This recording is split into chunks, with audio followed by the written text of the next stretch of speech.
Hey everyone, welcome back to the channel. My name is Kevin Conway. Today we're giving an update on unemployment insurance. We know that $300 federal boost for a lot of people has been helpful, but certain states are actually cutting that entirely down to zero and actually denying unemployment benefits for thousands and thousands of people, all thanks to new criteria that is just rolled out in various states. If you live in North Carolina, Virginia, Florida, Texas, any of those places, we're going to be discussing specific policies there as well as national implications for what the economy is saying right now and what the likelihood of federal unemployment insurance extension is in the future. We're going to give economic news telling what the unemployment rate is, how many jobs were added, and why that matters for new stimulus bills, stimulus checks, and unemployment insurance. So my name is Kevin Conway. I make personal finance videos and other stimulus news videos all the time. I made a video on Dogecoin, for example, break down things like why is GameStop stock going up so much, all of those good things. Be sure to check those out. Like this video and comment below with any questions on unemployment insurance that you have or any future video ideas that you'd like me to do. Now let's get right into the very latest. First things first, the economy added 266,000 jobs in the month of April. That may sound like a lot, but economists actually expected to add 1 million new jobs. We're actually more than 8 million jobs behind where we were right before the pandemic started. So we're going to have to add enormous amount of jobs every single month for quite some time just to catch up to where we were before the pandemic. So we added 266,000 jobs, not 1 million, which is a big bummer. But it's very strange because many businesses all throughout the country are saying they can't actually hire any workers. No workers are applying to their jobs. Why is that the case? We're going to discuss that in just a little bit. The unemployment rate, we know, went to 6.1% from 6% the month prior, which is kind of a mixed blessing because we do know that around 400,000 new people who want to participate in the labor force entered the market in April, therefore bringing the unemployment rate up a little bit higher, but that is generally a positive sign. But the big issue is the fact that we only added 266,000 jobs. Now, why is that the case?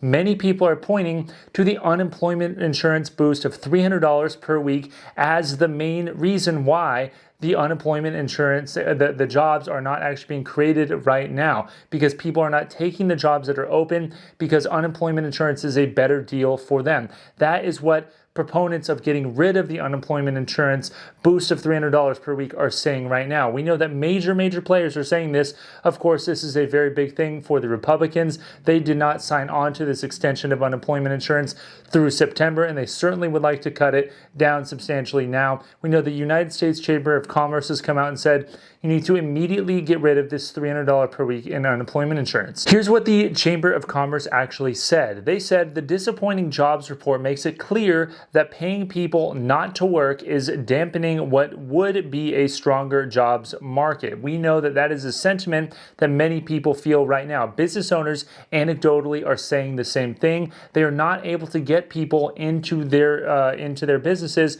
to even apply for a job. We know certain businesses are saying, like Tampa and McDonald's in Tampa is giving you $50 just to apply for the job. You don't even have to get the job. You don't even have to want the job. You just have to apply for the job and you get $50 just for doing that. We know that places like Hard Rock Cafe in Ohio are offering up to $4,000 signing bonuses for card dealers or waitresses. So we know that there's a huge demand right now for certain jobs, and they all seem to be at the lower end of the pay spectrum, which brings the counterpoint. Many people are saying it's not the unemployment insurance that is keeping people off of the payrolls. It's the fact that these jobs simply don't pay very much, and people who were in other jobs before that didn't pay very much and then were laid off and then were on unemployment insurance may have gotten new jobs in the time, in the interim time period. So working at places like Target or Costco or Amazon, which may have starting pay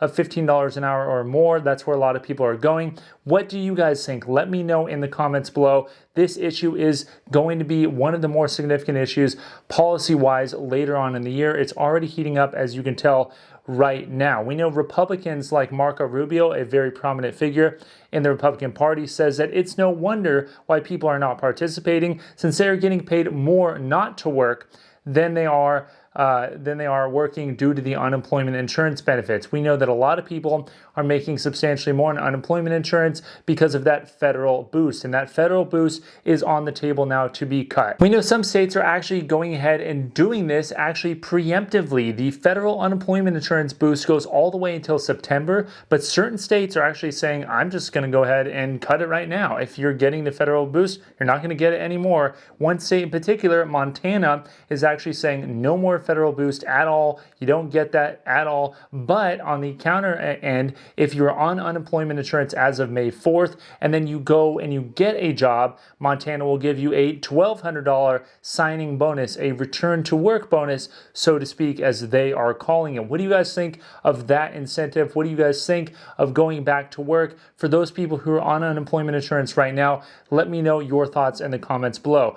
Other states like Virginia and Florida are actually requiring or about to require people to certify that they've been looking for a job and they've applied to jobs and haven't gotten the jobs in order to stay on unemployment insurance. We know that provision was waived for most states before the pandemic, right when the pandemic started, because it didn't make any sense, because we wanted people to stay home, and so searching for a job didn't really make a lot of sense. But now around half of all states have work requirements. In fact, 407,000 Americans were denied unemployment insurance last month because they didn't actually meet the work search requirements of the state they were in. We know other states like South Carolina is going to follow the Montana rule, which is to eliminate that federal boost for people on unemployment insurance. Michigan is also going to be looking to tighten work requirement rules later on this month, but they haven't come out with anything definitive as of now. Now, what's really interesting is that opponents of getting rid of the unemployment insurance boost actually cite a lot of statistics saying that it's not really the unemployment insurance